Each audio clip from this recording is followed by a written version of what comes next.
It's been a question that's been asked for years. Which football game has the best AI? Could it be Football Manager with its endless statistics? Could it be PES with its Japanese flair? Or could it even be FIFA, even though that's the one people laugh at the most?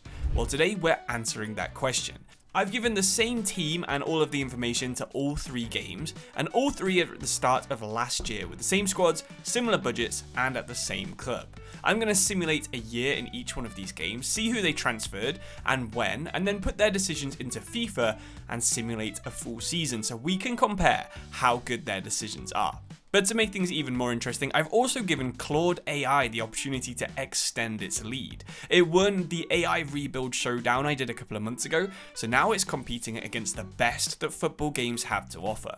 Let's see who does what. And let's actually start out with the easiest one for me. We're going to just let the FIFA AI do whatever it wants to do with Barcelona, and that's going to be the baseline for the other saves to compete against. Their August transfers look like this.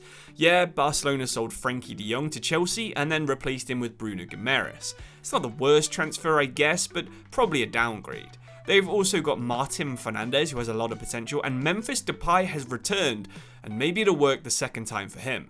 Overall, they're decent moves, I guess, but the club is probably now worse than how it started. Before we sim the rest of the year though, let's have a look at what the other clubs did. So, our Football Manager AI has built this team. They're more focused on letting players go than actually buying new ones, but I'm sure the money they've spent will have some justification. There's less change to their squad than you'd probably expect, but it's still easily affordable in career mode. Re-signing Malcolm from Saudi was a strange decision, and Luis Felipe is probably now their third or fourth choice centre-back.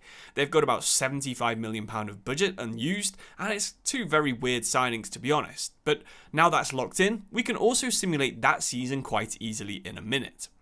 The PES AI was by far the hardest to set up, mainly because the last game came out in 2021. That means I'm using the fan-made Football Life patch, which has edited a lot of the player ratings, so I'm not expecting too much from this game. This is how they'll line up inside FIFA, and once again, I've copied it into the game. The AI on this game is kind of weird. The biggest transfer in either window from any club on the game was actually Yamal going on loan to Inter Miami, and Barcelona literally signed no one in the January transfer window. I think it says it all that the biggest transfer move was this guy going from Ross County to Motherwell, and the biggest signing that the AI made was Fekir, who wasn't even on FIFA. So instead, I've picked the most similar age, position, and nationality player I could find, which is Alassane Plie, and that means that they've got him instead of Fekir for our little simulation. Finally, it is Anthropic Claude AI, and it's improved since last time where I could only give it at 200 players. This time it's got everything it needs for over 500.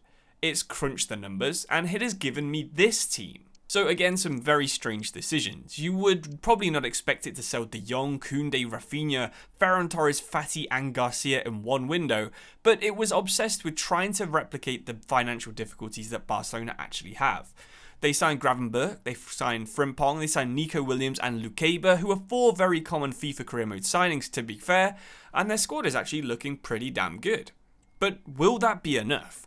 Well, let's go over back to FIFA and find out. So of course, let's begin with that FIFA save. We already simulated this entire year as Alaves manager, because otherwise the Barcelona team wouldn't have had transfers.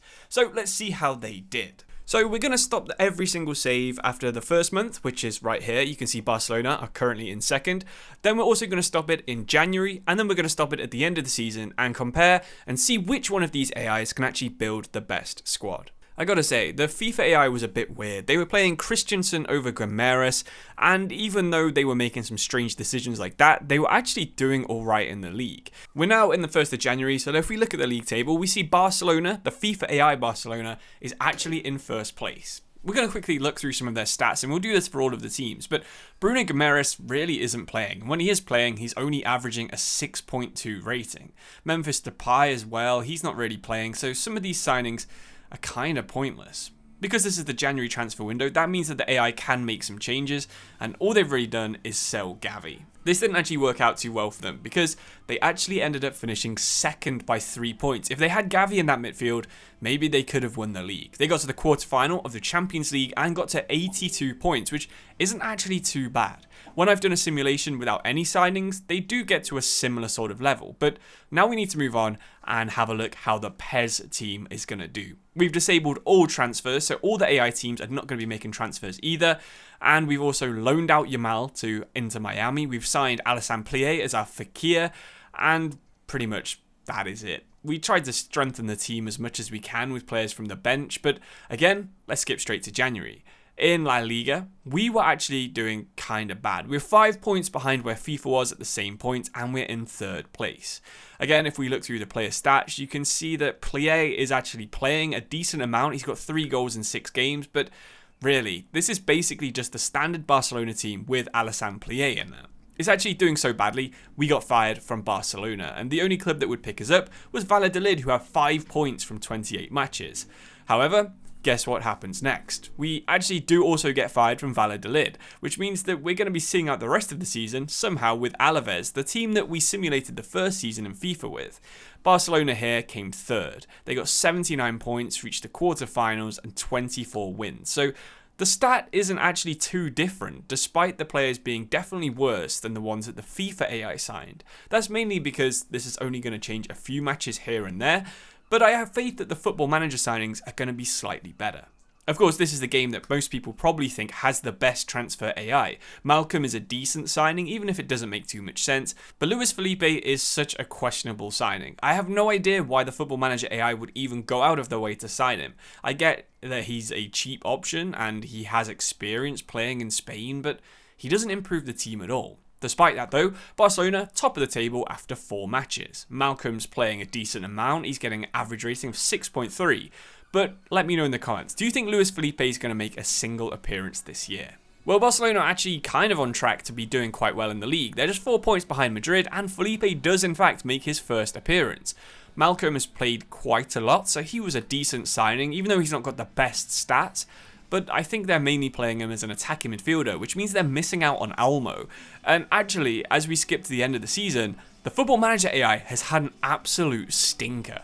They've only lost 1 more game than the PES AI, but they've got 9 points less, and they've done 12 points worse than the FIFA AI. But now it is time for Claude AI. This is an actual chatbot. It's like ChatGPT if you've never used it. And we put all of their signings in there, and we've also done all of the sales, like Rafinha and De Jong. We put them on Arsenal just before we started the save. You can see the first month's gone really well. 4 wins out of 4. Frimpong, Gravenberch and Nico Williams are all playing quite a lot. And I think Lucaba's also made a couple of cup appearances. If we skip through to January, Barcelona still top of the table. Sociedad actually the nearest challenger, which is kind of strange. We're going to fast forward now to the end of the season, and I think Claude, if it does well in this, could be proof that this is the kind of AI the football games need to start implementing. And yes, we are now at the end of the season, and Barcelona have absolutely dominated the league. They've got 92 points, which is 10 more than the FIFA AI would get. It's 13 points more than PES, and it's 24 more points than Football Manager got. I think this is proof that if you want a challenging and also fairly realistic AI, then I think that these games need to start implementing actual AI, not these if statements that are occasionally doing very bizarre signings just to make it look like they're actually doing something. But thank you for watching. Hopefully you've enjoyed this little dive into which AIs are best, and I was very shocked that Football Manager was as bad as it is. But thank you so much for watching. Leave some comments below if you have any questions about this, and I'll see you soon. Cheers and goodbye.